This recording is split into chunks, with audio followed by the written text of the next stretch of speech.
आज हम बात करेंगे लोकतांत्रिक आत्मा का एक ऐसे दर्शन की जो केवल विचार नहीं बल्कि एक जीवंत अनुभव है। इस कहानी के माध्यम से हम लोकतंत्र का एक अनोखा उदाहरण समझ सकते हैं। साल था 1947 जब देश स्वतंत्र हुआ, पर साथ ही विभाजन की त्रासदी भी झेलनी पड़ी। पंजाब और दिल्ली सहित अनेक क्षेत्रों में हिंसा और अफरा तफरी मची हुई थी। चारों ओर शरणार्थियों की करुण पुकारें गूंज रही थीं। उस कठिन समय में देश के प्रथम प्रधानमंत्री जवाहरलाल नेहरू स्वयं दंगाग्रस्त इलाकों में जा जाकर लोगों से शांति बनाए रखने की अपील कर रहे थे। इन्हीं दौरों में एक दिन का प्रसंग है जब नेहरू जी एक राहत शिविर में पहुंचे तो एक वृद्धा महिला अपने दुख से टूटी हुई उनके पास आई। वह रोते रोते उनके पास पहुंची और भीड़ के बीच से निकलकर नेहरू जी का कॉलर पकड़ लिया। कांपती आवाज में उसने कहा, नेहरू, इस आजादी का क्या अर्थ है?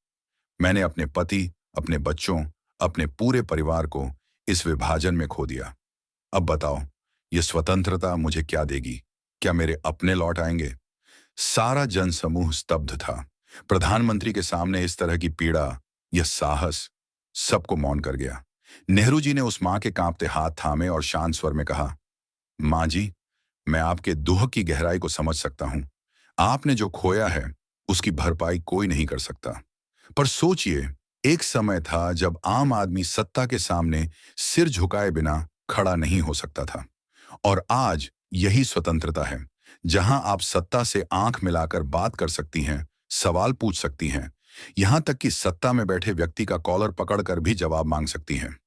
साथियों, यही है लोकतंत्र की सबसे सुंदर परिभाषा।